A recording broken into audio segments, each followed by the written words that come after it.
It was a regular evening, just like any other.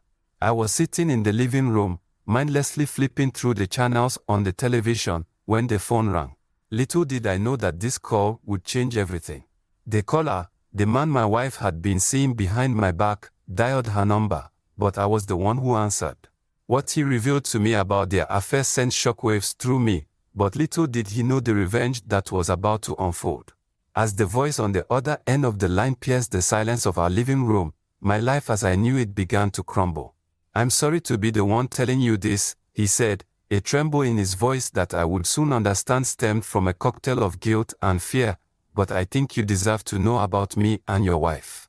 His words, initially as incomprehensible as a foreign language, began to take shape, forming a narrative I had never anticipated being part of.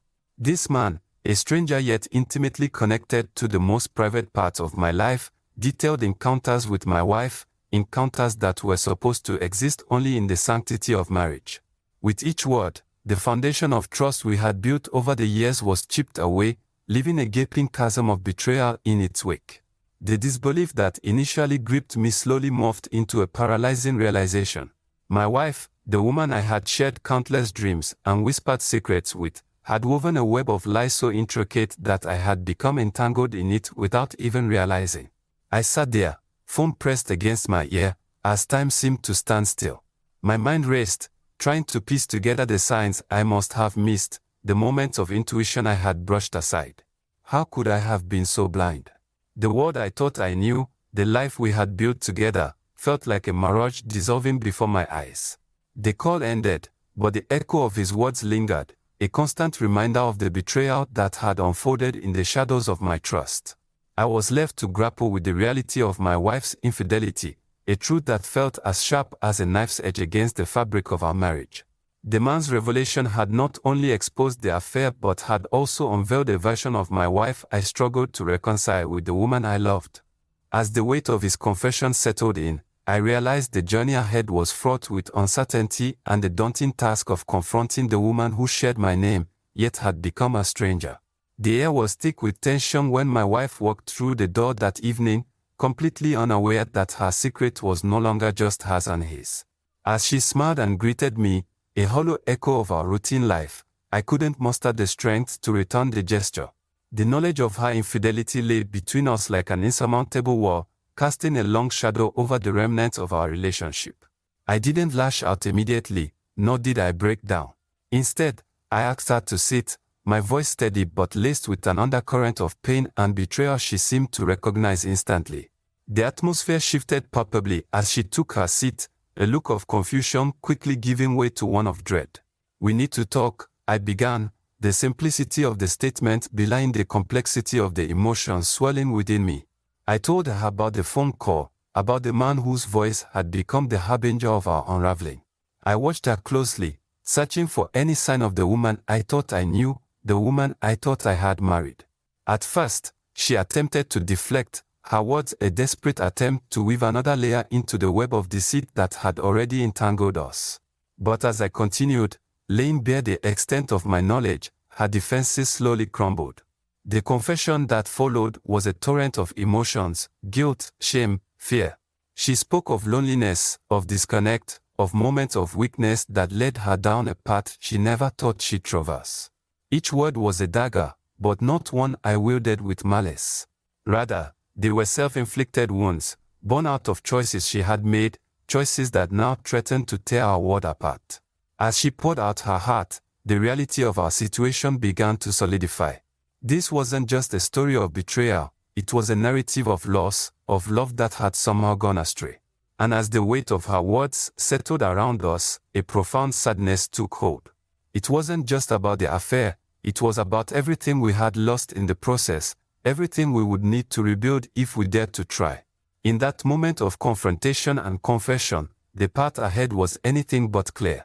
But one thing was undeniable: the journey to forgiveness, should we choose to embark on it, would be one of the most challenging we had ever faced.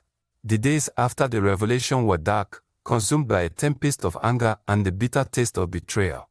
I found myself wandering in a fog of disbelief, grappling with the reality of my wife's infidelity. It was during those sleepless nights, when the silence of the house echoed the turmoil within me, that the seed of revenge began to sprout. The idea, once planted, grew with a vengeance, fueled by the images of deceit that played over in my mind. I was determined to orchestrate a retaliation so elaborate, it would leave an indelible mark on her conscience. As I plotted, my thoughts became consumed by the logistics of my revenge. I delved into every detail, mapping out the sequence of events with a precision that was almost clinical. This wasn't just about causing pain, it was about sending a message, about reclaiming some semblance of control over the shattered pieces of my dignity. The plan was multifaceted, designed to unravel in stages, each layer peeling back to reveal a new level of consequence. I found myself fixated on the moment I would unveil the culmination of my efforts, visualizing the look on her face when she realized the depth of my retaliation. I pored over every aspect, ensuring that nothing was left to chance. I enlisted the help of a few trusted friends, sworn to secrecy, to execute parts of the plan that required an extra set of hands. We worked with a synchrony born of shared outrage, a silent agreement that this was what justice looked like in the face of such betrayal. In the days leading up to the execution of my plan, a part of me wrestled with the morality of my actions. Was I descending into a darkness from which I could not return? Yet, each time doubt crept in, it was quickly squashed by the memory of their betrayer, by the sound of his voice on the phone, and by the sight of her, oblivious to the storm that was about to hit. As D-Day approached, a cold resolve settled over me. The plan was set, the pieces in motion. There was no turning back now. I was about to cross a line, the consequences of which were as uncertain as they were inevitable. Yet, in that moment, it felt like the only path forward, the only way to make sense of the senseless. The storm was coming, and with it, a reckoning that would change the course of our lives forever. As the sun dipped below the horizon, casting long shadows across what had once been our sanctuary of love and trust, the moment to set my plan into action arrived. With a heart heavy with betrayal yet steady with resolve, I began the intricate dance of revenge I had so painstakingly choreographed. Each step was measured, each action calculated to convey the depth of my heart and the price of deceit. The silence of the night was a stark contrast to the storm brewing within me as I initiated the first phase. Subtle, yet undeniably jarring, the initial gestures were designed to unsettle, to instigate a creeping doubt that something was amiss. Messages, strategically placed reminders of her infidelity, began to infiltrate the calm of our evening routine, each one a carefully placed jab at the facade of normalcy we had both been clinging to. As the evening wore on, the next stages of my plan unfolded with precision. I had arranged for undeniable evidence of her affair, the truth she had tried so desperately to hide, to come to light in ways that could not be ignored. Emails, photographs, a cascade of revelations delivered at moments calculated for maximum impact. The look on her face, a mix of shock, fear, and realization, was a bittersweet victory. It was confirmation that the message had been received, that the gravity of her actions was finally dawning on her. The climax of my revenge was a confrontation, not just between my wife and I, but a confrontation with the reality of our broken vows. I laid bare not only the evidence of her betrayal but the depth of my pain and disillusionment. This was not the blind rage of a scorned lover, it was the deliberate, measured response of a man who had been wounded to his core. Throughout the execution of my plan, there was no joy in the retribution, no satisfaction in the unveiling. With each step, I felt a piece of our shared past crumble, leaving behind a trail of sorrow and regret. Yet, it was a path I felt compelled to follow, driven by a need for acknowledgement, for the gravity of our shattered trust to be fully recognized. It was a night that marked the end of an illusion, the beginning of a painful but necessary journey towards healing and, perhaps one day, forgiveness. The aftermath of my orchestrated revenge brought with it a wave of consequences I hadn't fully anticipated, one of which was the unexpected outreach from the man who had shattered the illusion of my marriage. His voice, once a harbinger of my deepest pain, now carried tones of remorse and a palpable sense of regret. "I never meant for things to go this far," he confessed, his words heavy with the burden of guilt. It was a stark contrast to the man who had brazenly detailed his affair with my wife over the phone, oblivious to the avalanche it would trigger. He admitted to underestimating the magnitude of the fallout, expressing a sentiment of regret that seemed to gnaw at him. "If I could take it back, I would," he said, a statement that resonated with a part of me I wasn't ready to confront. His regret was not just about the affair or its salacious details, but about the irreversible damage it had inflicted on everyone involved. He talked about lying awake at night, replaying the events, wishing he had chosen a different path, one that didn't lead to such devastation. This conversation was not an absolution of his actions, nor did it mend the broken pieces of my marriage, but it served as a bitter reminder of the human propensity for error and the unforeseen ripples that our actions can create. His admission did not bring me peace. Instead, it underscored the complexity of human relationships and the fragile threads that bind us.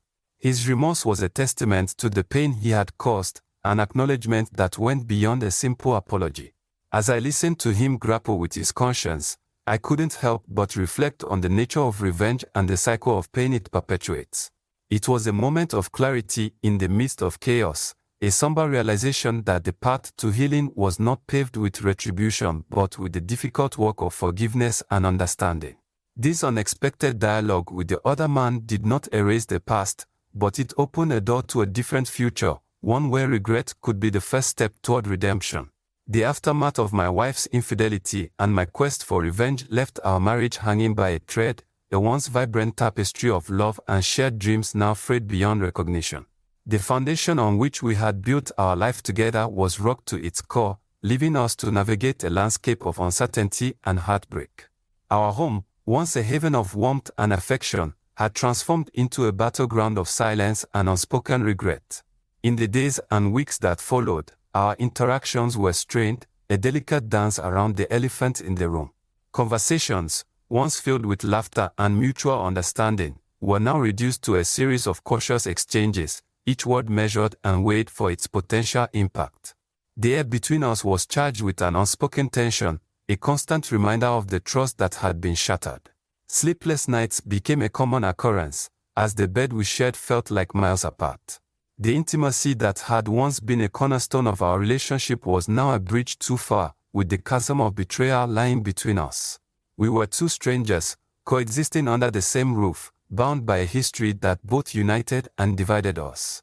The revelation of the affair, coupled with my actions in seeking revenge, had not only damaged the fabric of our marriage but also forced us to confront the realities of our relationship.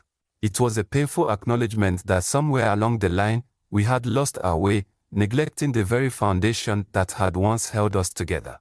Our marriage, once a source of strength and joy, had become a reflection of our individual failings. Yet, amidst the turmoil, a glimmer of hope remained. The very adversity that threatened to tear us apart also presented an opportunity for growth and understanding. It was a chance to rebuild, not as we were, but as we could be. The road ahead was fraught with challenges, each step a test of our willingness to forge a new path, one built on the lessons learned from the mistakes of our past. The aftermath of my wife's infidelity and my own journey of revenge became a crucible for profound personal transformation. Amidst the tempest of emotions and the shattered remnants of trust, I discovered a resilience within myself I had not known existed. This period, arguably the darkest of my life, illuminated the areas within me that needed attention and growth. I recognized that the foundation of any relationship, especially marriage, is built not only on love but also on the pillars of communication and mutual respect. The breach of trust forced me to confront uncomfortable truths about myself and my approach to our partnership. I had to acknowledge my role in the distance that had grown between us, a chasm that had provided fertile ground for infidelity to take root. In the wake of revelation and revenge, I committed to becoming a better communicator, to actively listening and expressing my feelings and needs more openly. The importance of honesty, both with myself and with my wife, became starkly apparent. I realized that holding back thoughts, feelings, and concerns was a disservice to us both. It was through this lens of newfound understanding that forgiveness began to seem not just possible but necessary.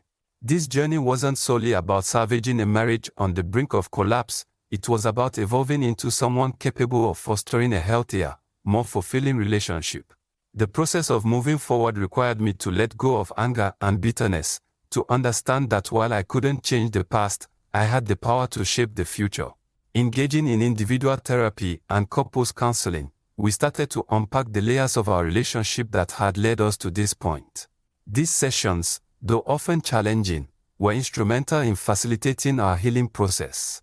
They provided a safe space to explore our feelings, fears, and hopes for the future. Personal growth in the aftermath of such a crisis is a testament to the human spirit's capacity for resilience and redemption. It's a journey marked not by the absence of challenges but by the willingness to face them head-on, with a heart open to learning and change. In the quiet aftermath of the storm that was my wife's affair and the revenge that followed, I found myself in deep reflection on the paths we choose in the wake of betrayal. The journey through pain, anger, and eventual understanding has been both harrowing and enlightening. If there's wisdom to be gleaned from my experiences, it's that the road to retribution feels righteous in the moment but leads only to more pain. Through this ordeal, I've learned that the strength of forgiveness surpasses the fleeting satisfaction of revenge. Forgiveness is not a sign of weakness, nor is it a simple act of forgetting. It's a courageous step towards healing, a way to reclaim your peace and move forward.